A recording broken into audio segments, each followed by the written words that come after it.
Piatým jazykom lásky je dotyk. To znamená, že títo ľudia prežívajú lásku cez dotyk, cez pohľadenie, objatie, držanie sa za ruky. Takže ak napríklad teda partner nie je fyzicky blízko, tak pre toho druhého partnera to môže teda dávať pocit odmietnutia, opäť, že teda nie som dostatočne milovaná.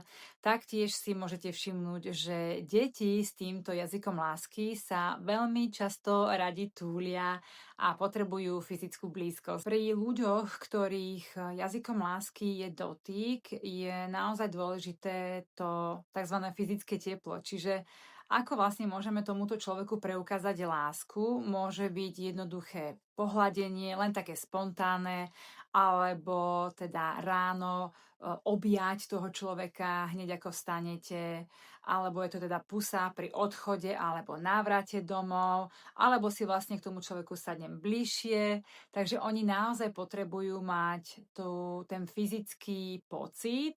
Pre nich je proste láska teplo. Takže možno si už viackrát dávala otázku, že veď ja dávam lásku, prečo sa necítim milovaná?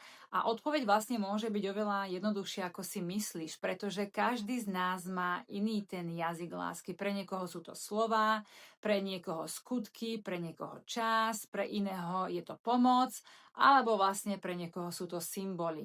A keď dávame lásku, tak ako ju príjmame, to neznamená, že ten druhý človek ju nepotrebuje inak a vyznať. A vlastne nie je to preto, že by tam tá láska nebola, ale práve preto, že hovoríme iným jazykom. Takže dnes sa skús naozaj spýtať, akým jazykom hovoríš ty, akým jazykom hovorí môj partner, moje deti, moja rodina a možno zistíš, že sa nemusíš viac snažiť, ale stačí hovoriť jazykom, ktorému rozumie aj ten druhý partner, alebo teda to dieťa.